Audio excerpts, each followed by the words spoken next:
Matapos kong habulin si Ashton at petikin ng bibig, agad akong bumalik sa kwarto at dumiretso na shower room para maligo, letting the water wash away the heat and frustration. It was refreshing, pero pagkalabas ko ng banyo, sinalubong ako ng di inaasahang tanawin. Si Fiang na nakahiga sa aking kama, nasa gitna ito.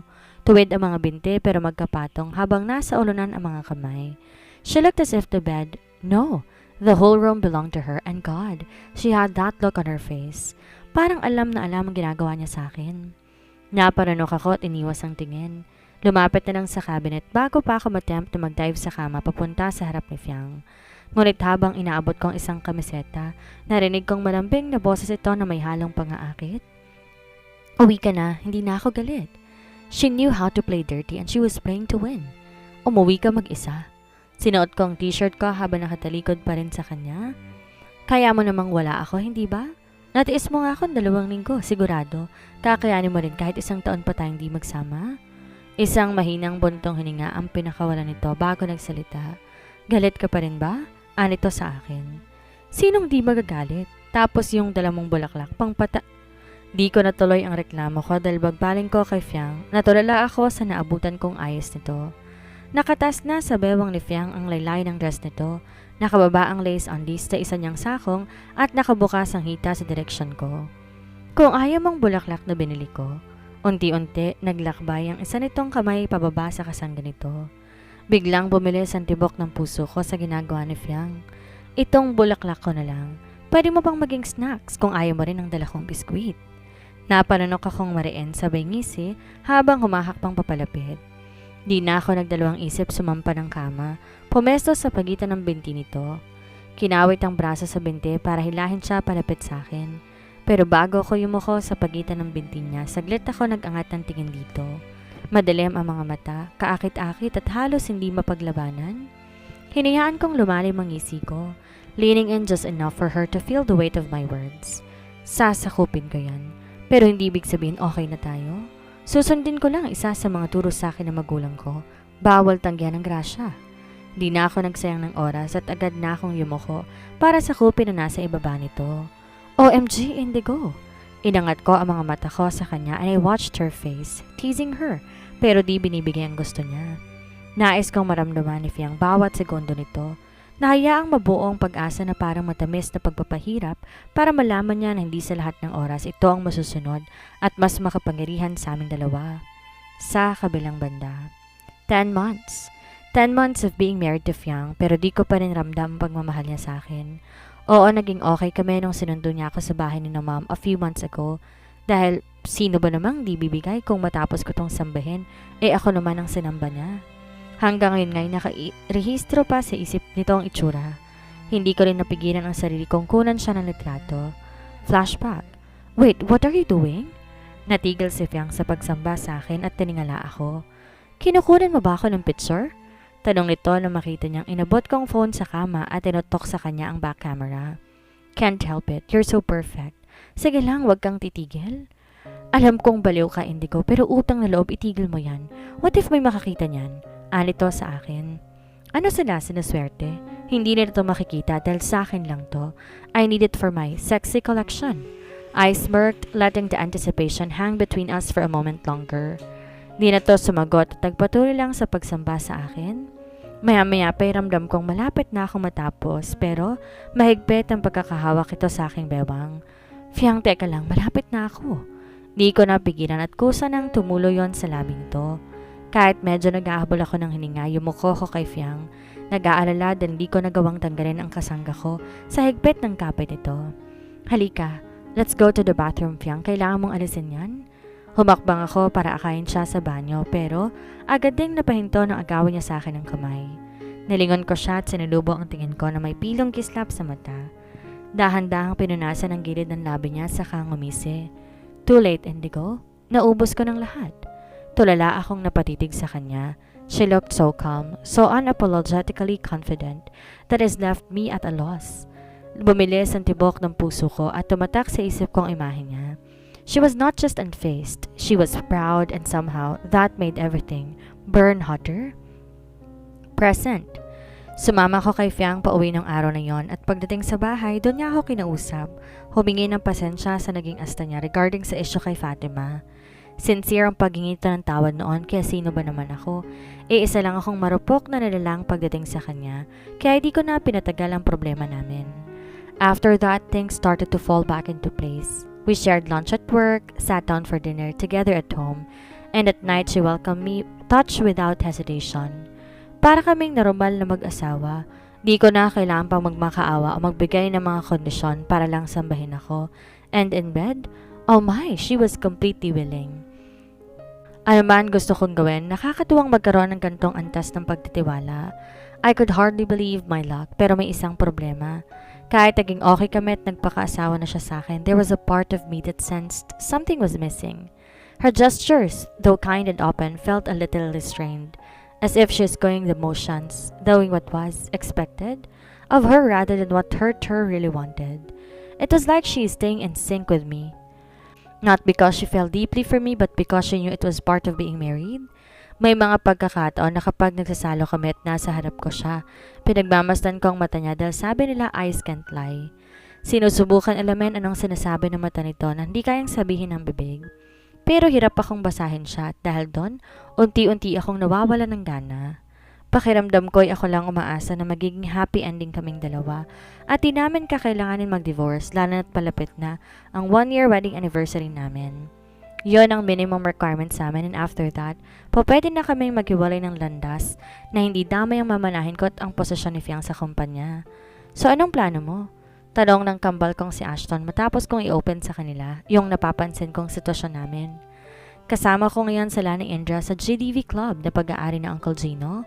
Umiinom kami dahil niyaya ko sila. Papakiramdaman ko lang muna si Fiang. Kapag talagang hindi siya na-develop at ako lang tong nagmahal, pakakawalan ko siya pagkatapos ng first wedding anniversary namin.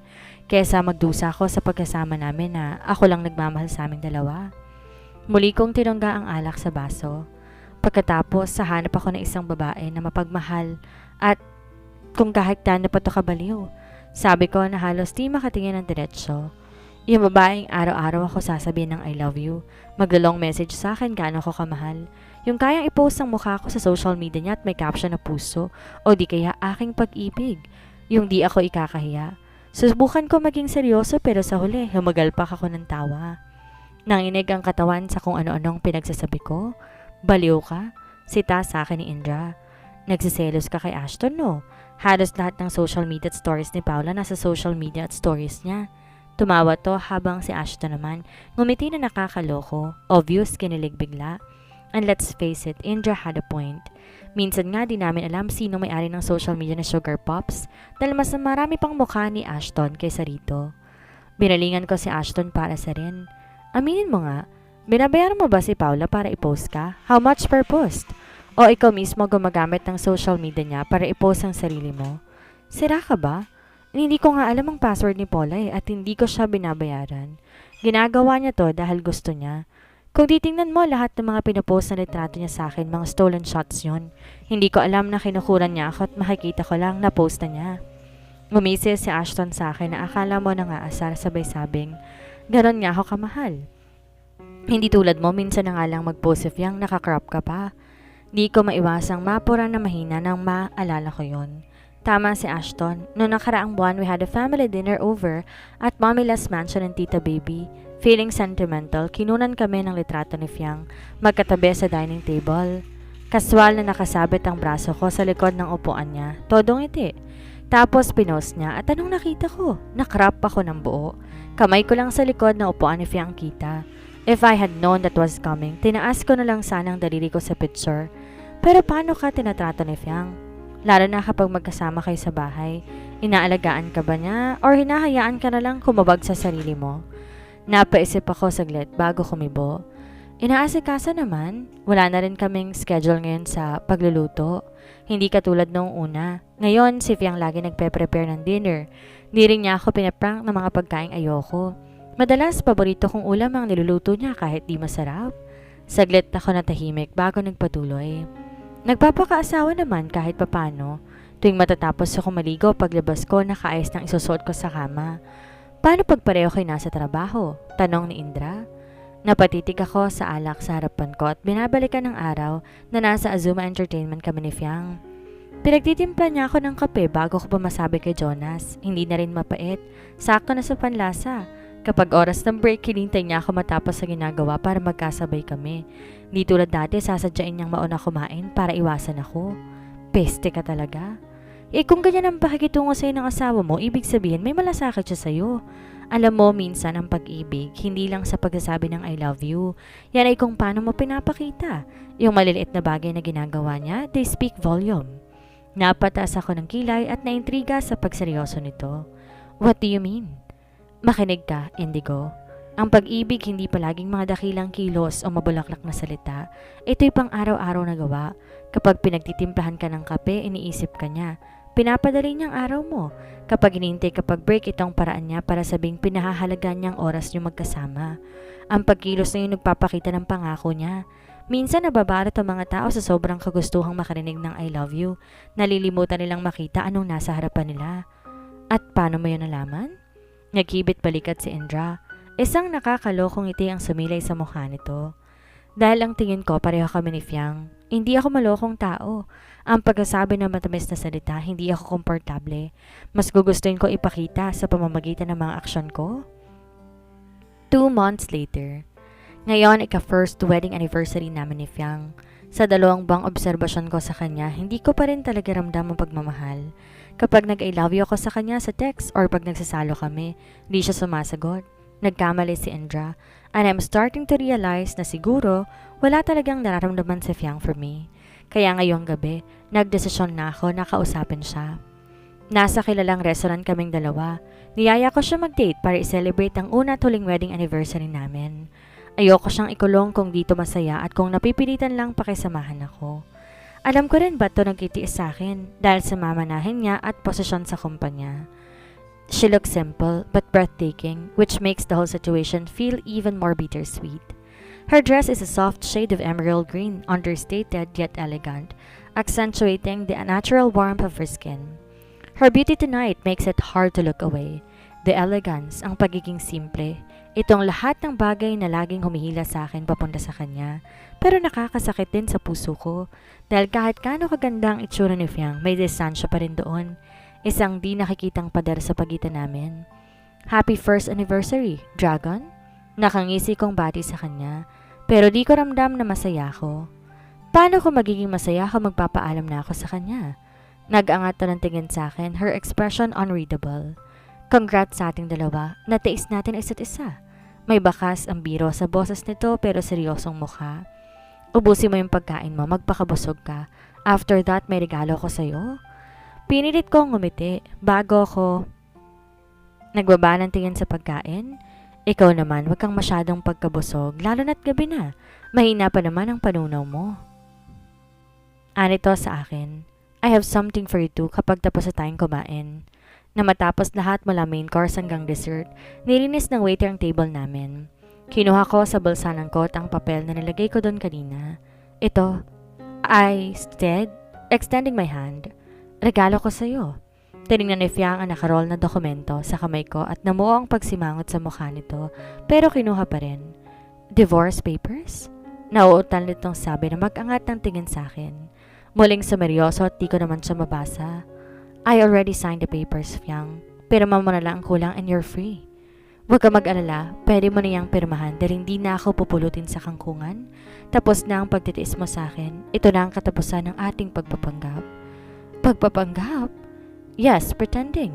I replied, swallowing hard to push down the tension in my throat. Pretending we're in a real marriage when I'm the one who seems to want it to work.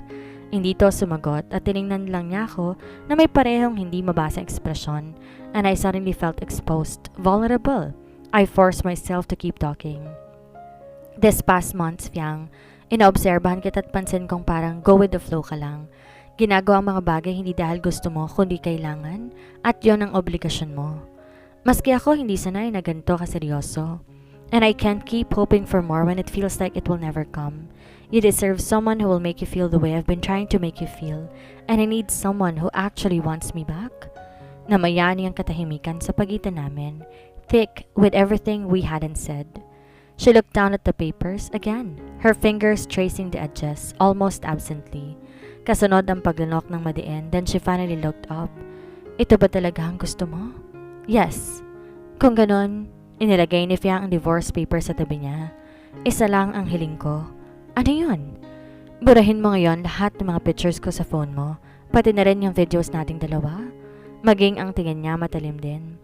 Ayokong yan pang dahilan para mahawakan mo ako sa leeg pag hiwalay na tayo.